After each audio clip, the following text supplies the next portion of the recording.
Kepingin ya kan pasti kalau kok temenku bagus hari ketiga tuh parah-parahnya nggak bisa bentuknya gini yang bawah ini memang perlu ada keterhatian.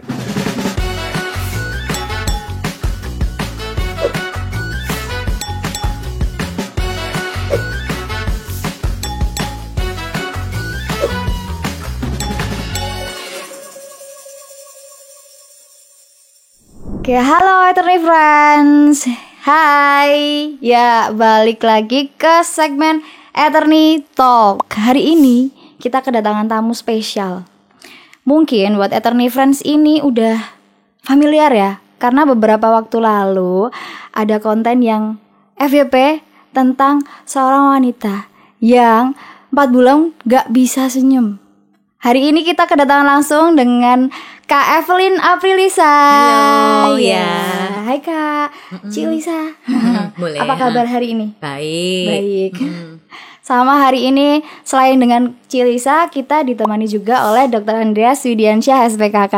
Ya. Selamat pagi Dokter. Selamat pagi, Turnifan. Oke, hari ini kita ngobrol-ngobrol santai ya Dok ya, sama Cik Lisa ya. Oke, Cik Lisa, sebenarnya etika ini udah nggak asing ya sama Cik Lisa ya, karena beberapa waktu lalu itu sempet FYP di konten etika, tapi bukan konten yang botok nih. Nah, kalau nggak salah waktu itu tentang review makanan nih. Cik Lisa ini kayaknya udah terkenal di Solo nih, influencer Solo ya, Iya. Ya, konten kreator ya ngomongnya ya. Konten kreator. Oke.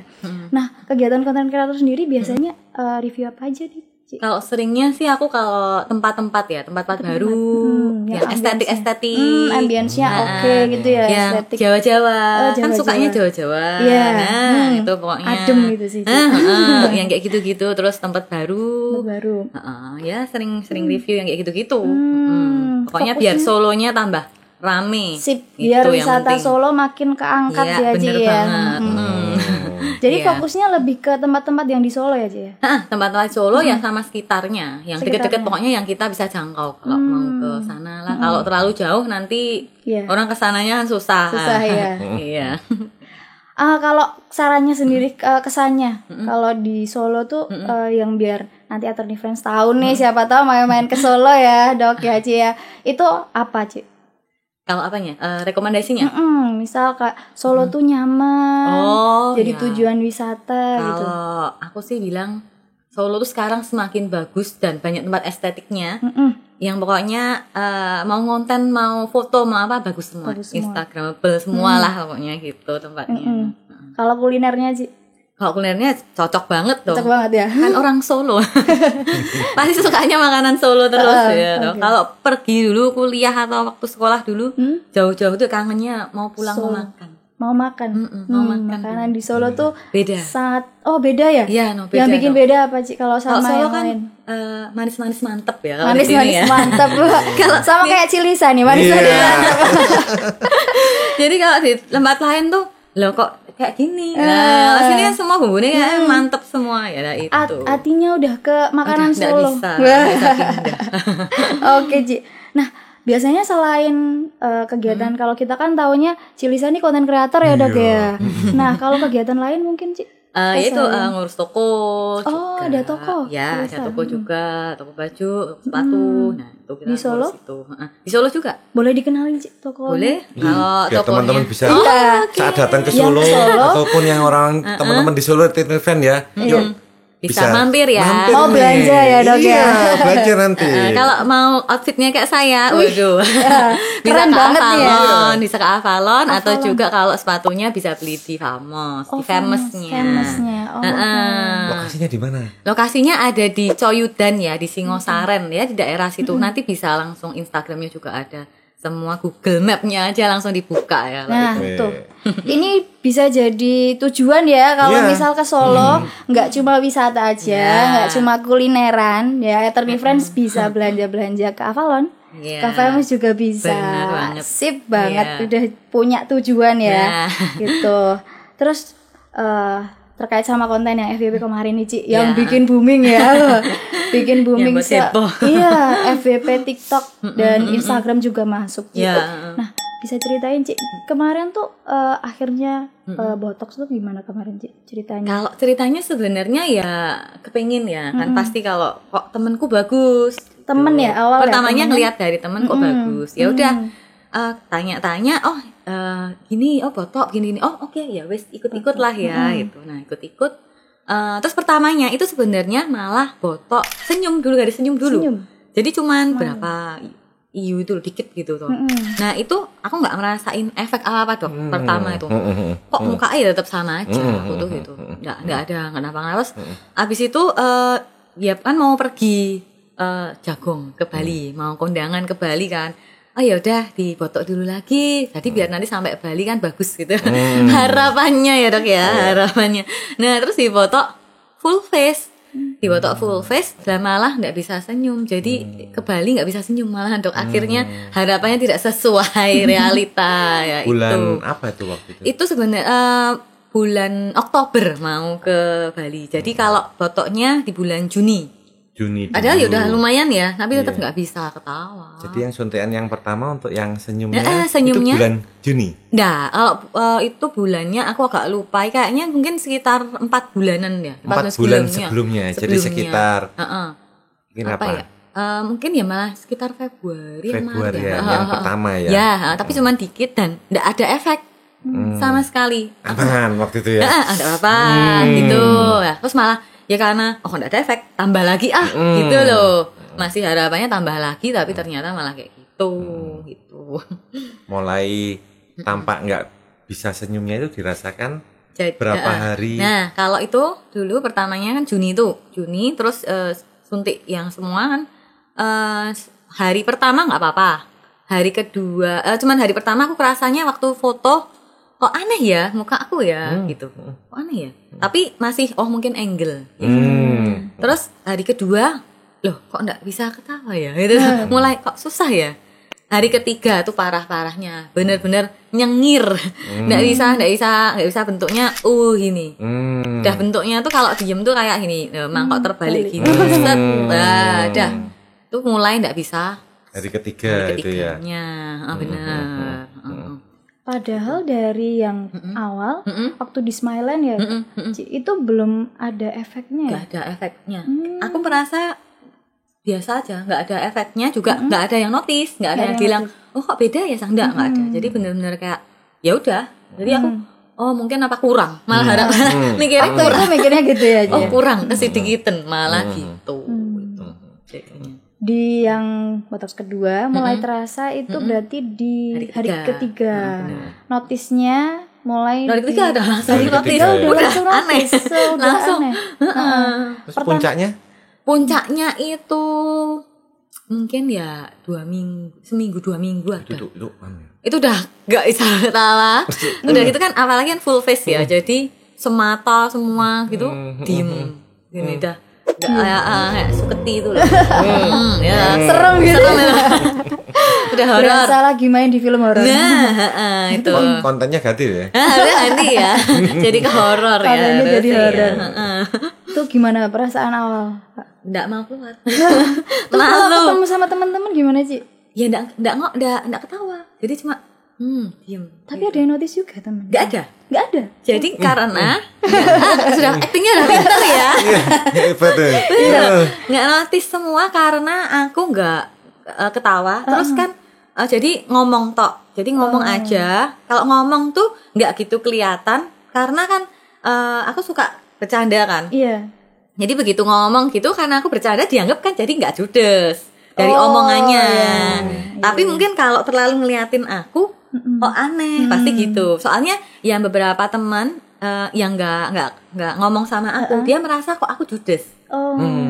Karena kan nggak ngomong. Kalau begitu ngomong, biasa, Jana sebenarnya biasa gitu tuh. Itu ada yang sempat show off, maksudnya kayak kok sekarang judes gitu? Belum ada ya. Reveal 4 bulan kemudian, habis aku reveal di TikTok itu.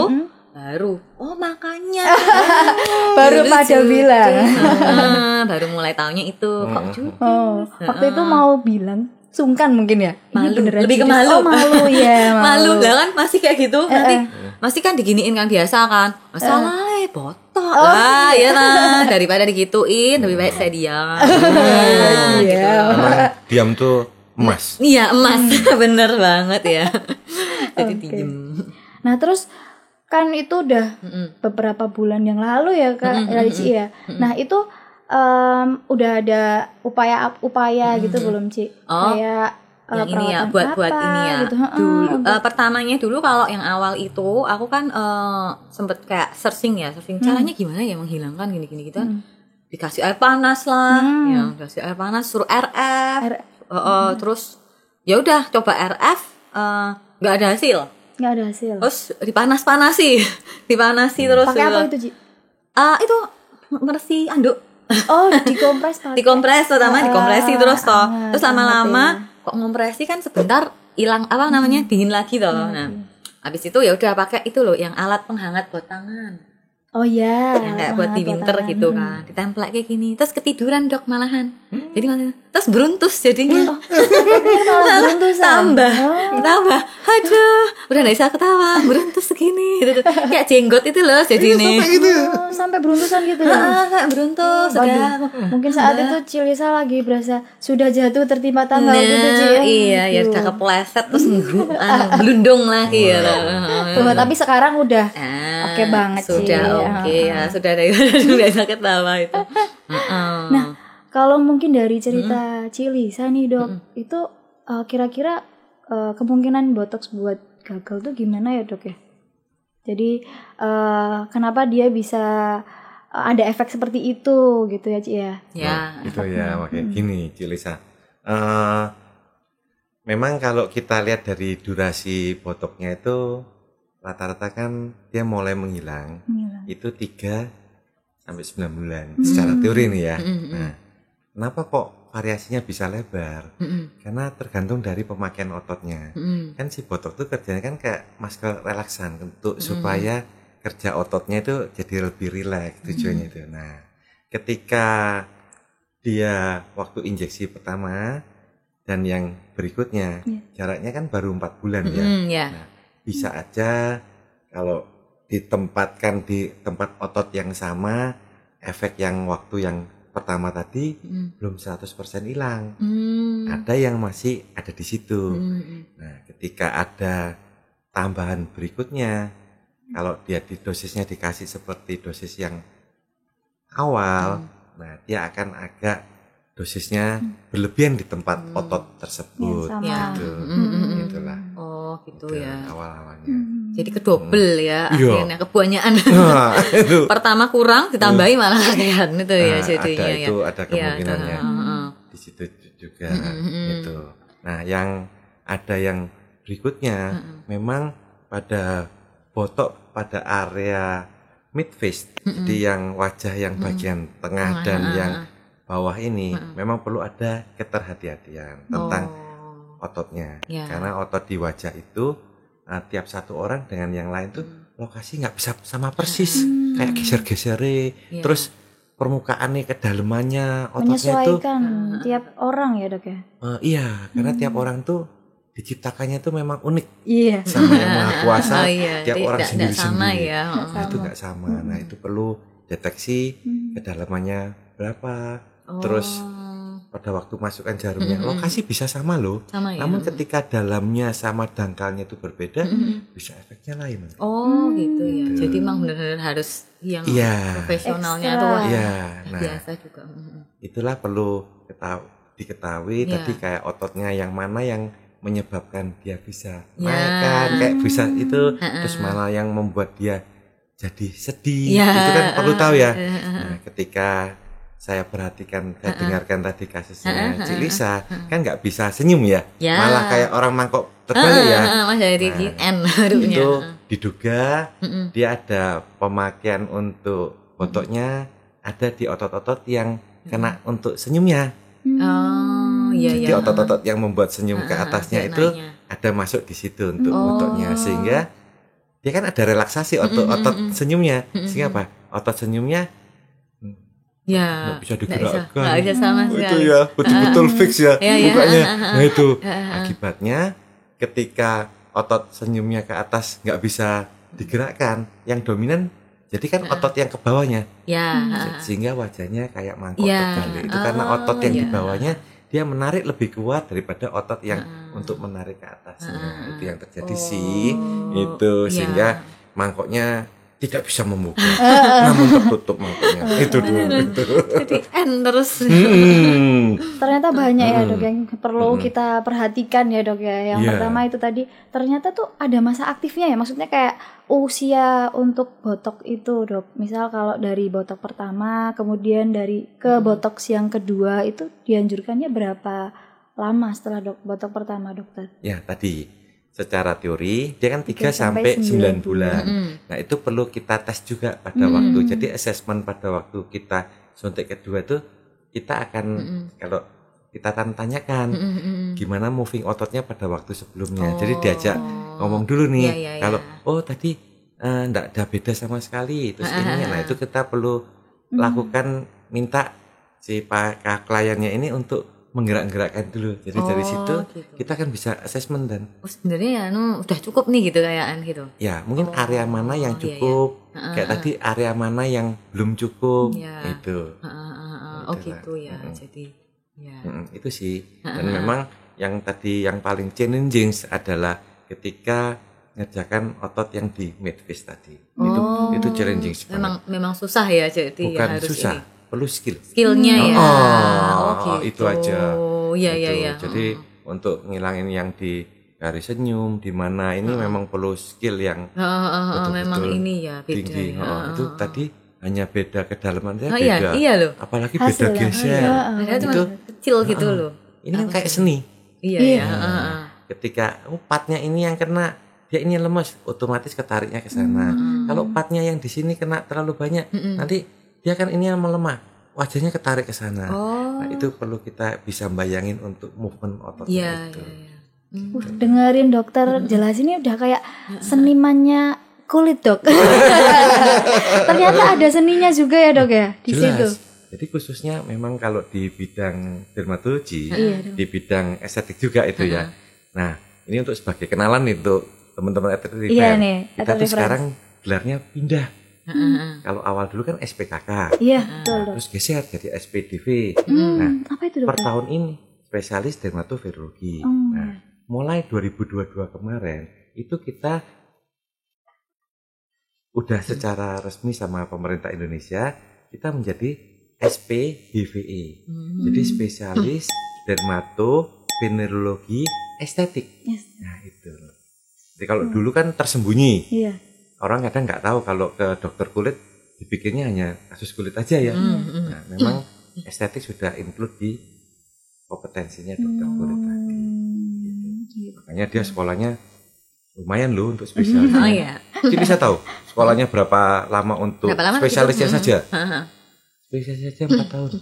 Khusus spesialisnya aja. 8 semester itu. Jadi kalau dia bisa selesai SPDVE itu mulai dari dokter umumnya nanti 6 tahun ya bisa ikut internship dan lain-lain bisa dan pengalaman kerjanya setahun jadi 8 tahun ditambah SPDV-nya 4 tahun. Kalau dia lancar tes pertama kali langsung masuk itu butuh 12 tahun. Lama banget. Iya, untuk mencapai tadi kenapa? Butuh skillnya tadi. Iya. Perlu tahu anatominya, terus fisiologisnya, arts-nya lagi tadi itu kan. Benar ya. Butuh waktu. Makanya jadi untuk skillnya ya. Untuk skillnya. Makanya itu buat attorney friends nih ya, misal kalau mau coba ya dok ya, itu memang perlu kita konsul dulu, kemudian tentunya sama expertnya ya dok ya, sama expertnya gitu. Nah Cilisa, kalau ditanya nih kan, kalau dari pengalaman Cilisa bisa, kalau dari teman-teman ya mungkin ini kan wah gagal nih botoknya gitu. Nah kalau ditanya kalau ditanya misal mau botox lagi nggak? Sebenarnya nggak apa-apa ya kalau aku ya. Tapi ya ini mungkin kalau bagian atas aja dulu. Bagian atas ya kan? aja dulu. Kalau yang bawah masih takut lah ya. Takut. Tapi nggak yang kapok nih gitu. Enggak sih, soalnya kan hilang juga. Iya kan? Gitu. Berarti kecuali nggak hilang jadi kapok ya. Kalau hilang ya udah lah ya. Cuman emang ada kayak waktunya 6 bulan tadi kan. Itu kan. Jadi bersyukurlah. Iya. botok itu bisa hilang. Bisa hilang. Nah, ini juga tantangan loh buat attorney fan. Ada yang mereka, lo berarti perlu bolak-balik ya. Nah, namun di balik itu ternyata ada hikmah positif. Iya, kalau enggak bolak-balik nanti kalau menetap gimana? Iya, benar sih. Menetap seumur hidup lah, malah takut toh. Mending bolak-balik ya aku. Betul. Dikit-dikit ya, iya, betul. Itu. Masih bisa ada direvisi. Jadi attorney nggak usah takut sama botok itu. Dia hilang sendiri kok. Jadi seperti Cilisa ini nanti efek-efeknya dia akan hilang sendiri kok. Iya, betul. Dia reversible. Iya. Jadi tenang aja. Iya. Iya. Terus dokter kan botox ini kan mungkin attorney friends sih taunya botox aja gitu dok. Tapi sebenarnya botox tuh banyak gak sih dok kayak jenisnya atau yang bagus tuh botox yang apa gitu dokter? Tuh mungkin untuk referensi attorney friends yang pengen coba botox juga gitu, tapi masih ada keraguan-raguan gitu dok. Gitu. Mungkin bisa gitu dijawab ya. dokter ya. Ya terima kasih. Jadi memang kalau dari botok itu pertama kali brand yang keluar itu memang mereknya itu botok. Botox. Jadi kalau sebutan botok itu sulit brand. Oh, itu brand. Nah, ini nih kayak ini nih. Nih, nah nih. Iya. Ini nih brand-brand yang utama, yang pertama kali keluar. Jadi memang siapannya memang mereknya botok. Sedangkan isinya itu botulinum toksin. Jadi di dalamnya itu juga macam-macam, ada anabotulinum toksin. Jadi macam-macam derivatnya kayak varian itu loh. Orang semakin menciptakan kayak gitu ya. Nah, itu yang utama. Itu. Okay. Bagusnya kalau yang brand yang dari yang original ini, dia itu kalau dilarutkannya itu homogen. Sehingga kalau asalnya itu kan dia bubuk. Nah, perlu kita ada cairan untuk kita larutkan, gitu ya. Nah, bagusnya kalau yang ini nih micronized, jadi dia itu kalau dilarutkan jadi homogen. Nah, ada yang merek-merek tertentu yang di luaran itu yang dia kurang kecil, jadi kayak makro kecil. Nah, ketika dia dilarutkan itu betul satu botolnya unitnya sama, namun satu cairan dengan yang tempat yang lain itu bisa berbeda. Beda. Nah, bayangin dokternya yang ngerjain. Jadi misalnya gini nih, kita ngarepin 2 unit sekian milinya gitu ya. Nah, ketika di situ ternyata karena ndak homogen, jadi ada part yang dia ngumpulnya tebel, kandungannya jadi unitnya lebih jadi banyak, cc-nya sama. Nah, ketika dokternya kan nggak bisa ngitung unitnya. Nah, ketika kita memasukkan situ maunya 1 atau 2 unit atau 4 unit, kelebihan. Malah overdosis. Gitu nah, ya. itu juga salah satu jadi resiko pakai yang tadi yang ya. botoknya yang di luaran tadi itu. Iya. Gitu. Jadi si operatornya, si dokternya udah masukin secara milinya udah benar, namun secara bahan juga karena tadi nggak homogen, nah itu yang bisa menyebabkan juga. Jadi banyak faktor juga Iya. Jadi nggak mesti salah dokternya loh. Itu yang saya bilang tadi ya. Jadi ternyata banyak faktor. Banyak ya. Iya itu. Gitu. Jadi nggak tahu pastinya ini kenapa, tapi kurang lebihnya kita bisa ngira-ngira gitu. Bisa dapat gambaran ya sekarang ya. Gitu ya, karena banyak faktor. Nah terus kalau dari pengalaman Cilisa tadi ya Ci, nah itu kan ada kalau nggak salah tadi sempat sharing ya tentang udah coba RF terus nggak ada hasilnya juga ya. Nah itu menanggapi pengalaman itu gimana dokter tentang RF kan sudah coba botok dan coba udah 4 kali RF-nya. 4 kali Ci. Iya 4 kali. Nah itu gimana dok? Apakah memang terkait sama botox yang tadi gak bisa senyum ya Ci ya, itu perlu dilakukan RF atau gak perlu dok? Ya, jadi gini, memang ada yang pengalaman beberapa dokter tuh RF membantu, namun memang terus-terusan ya, tujuannya sama tadi. Kalau kita mau dari lihat ininya ya tadi kan dia menetapkan di otot. Kalau dia mau cepat menghilangkan, banyak digerakin aja, malah tidak didiemin. Kan habis ya. Digerakin ya. Ya. Terapinya malah itu ya, daripada di RF. Ya, itulah dia. Jadi gitu. Masker yang untuk menggerakkan kan ada yang mulai untuk yang ditempel di wajah untuk bisa gerak-gerak, bisa malah. Harus malah gitu Pak, pijat ya. Ada gerak-gerak di wajah itu. Misalnya itu ya. Terus kedua ada bahan juga seperti yang tadi kan ada pengaruh juga di sekitar mata tadi juga terpengaruh ya? Ya karena kan full face ya. Itu ya. Jadi kan diem tok itu matanya nggak gerak sama sekali. Itu ada obat-obatan yang bisa untuk menetralisir. Oh, ada juga. Obatnya minum, dokter? Ada di lokal. Di ini disuntik lagi juga. Ada yang diteteskan. Oh, diteteskan. Oh, bukan kayak dimasukkan lagi. Enggak. Oh. Untuk khusus untuk yang di daerah mata ya. Tapi kalau untuk ini mah nggak ada. Iya, itu maskernya. Oh, beda ya. Oh, gitu. Iya. Jadi memang tidak tertolong ya, Dok ya. Iya, kan ada orang-orang tertentu yang saya juga ada pernah dapat case dari injektor yang lain ya itu ya. Ketika datang dia nggak bisa buka mata. Oh, sampai gitu juga. Iya, jadi matanya merem gini terus. Dua-duanya. Oh, aduh ya itu ya. Untuk berapa lama dokter itu? ya tadi sama dengan kekuatan otot. Tapi waktu itu bersyukurnya dia datang ke saya cepat. Langsung. Ya, jadi seperti tadi hari kedua ketiga udah mulai terasa.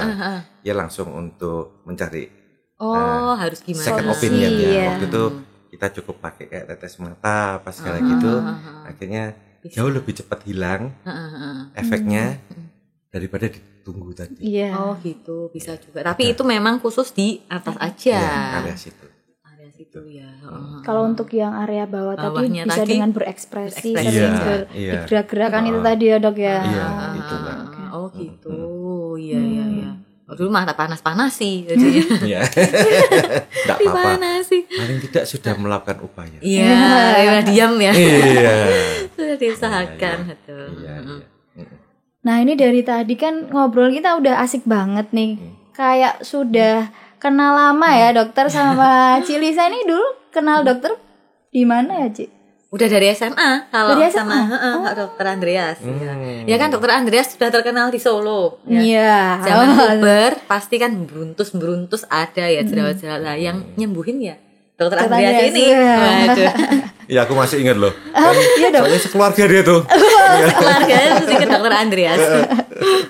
Masa-masa itu ya Ci, kalau waktu zaman puber remaja kan biasanya problemnya itu ya dok ya. Beruntusan jerawatan lah itu asli itu. Problemnya. Nah itu waktu awal langsung ketemu sama Dokter Andreas atau iya langsung. Coba soalnya kan dokternya mamah ya. Oh dokternya mamah. Langsung direkomendasi. Dokternya mamah ini direkomendasiin sama mamah. Sini diajak. Nah diajak ya udah ke Dokter Andreas. Oke, berarti pertama ketemu waktu itu waktu SMA. Tahun yang lalu tuh udah lama banget ya. Sekarang bisa ketemu lagi. Nah, iya. Karena dulu problemnya cukup beruntusan aja tuh ada. Beruntusan aja sama ya paling kalau SMA biasa ya jerawat. Gitu. Tapi lebih ke beruntus sih. Kalau jerawat kan mungkin hilang satu-satu. Kalau beruntus kan lama banget kan. Nah, itu. Berarti waktu itu di cabang yang di sana, yang di Solo Baru ya. Ya masih di sana. Iya benar. Ini pertama kali main yang ke cabang Sriwedari atau? Kalau Dulu kayak pernah kesini juga kok. Pernah kesini juga? Pernah kok. Tapi lupa. Kayaknya ketemu Dokter Andreas ya. Pernah kok. Berarti tadi masuk sini udah nggak asing aja ya? Nggak asing masuk. Loh. Oh iya sama. Iya. Jadi Attorney Friends, kita kalau klinik Attorney Skin sendiri, kalau misal nanti Attorney Friends pengen ketemu sama Dokter Andreas atau pengen coba perawatan di Attorney Skin, kita ada 6 klinik cabang ya dokter ya. Di area Solo Raya, tepatnya ada di Sriwedari, Mojosongo, Jaten, Solo Baru. Kalau di luar Solo ada Wonogiri dan ada Salatiga gitu. Mungkin. Banyak sekali ya sekarang ya. Dulu masih satu loh. Dulu masih satu ya dok. Iya, masih sana satu. Iya. Pastinya nanti next kita bakal lebih banyak lagi cabang ya dok ya, insya Allah ya. Amin. Oke. Nah, terima kasih ini untuk kesimpulan, mungkin dokter mau nambahin kesimpulan dok di akhir sesi segmen Attorney Talk bareng Cilisa sama bareng Dokter Andreas. Ya, jadi dari pengalamannya Cilisa itu, jadi tindakan botok itu aman kok. Ya, aman dan ya, jangan takut kalau ada apapun juga hilang sendiri ya. Namun untuk teman-teman yang untuk melakukan botok ya carilah yang dokter-dokter yang memang di bidangnya. Iya, betul. Itulah nanti kan akan bagus. Ya. Hasilnya. Untuk hasilnya itu aja sih. Oke. Ya. Nah, itu tadi kesimpulan dari Dokter Andreas dan cerita yang sangat menarik ya dari Cilisa. Semoga nggak kapok buat botox gitu. Mungkin mau cobain botox yang di Attorney Skin juga sama Dokter Andreas ya. Ya, untuk Attorney Friends, jadi untuk sesi kali ini sangat menarik. Terima kasih untuk narasumber hari ini, Cilisa dan Dr. Andreas. Kita ketemu lagi di segmen selanjutnya. Pengen bahas apa? Langsung komen di bawah ya. Oke. Attorney Feel good, look better.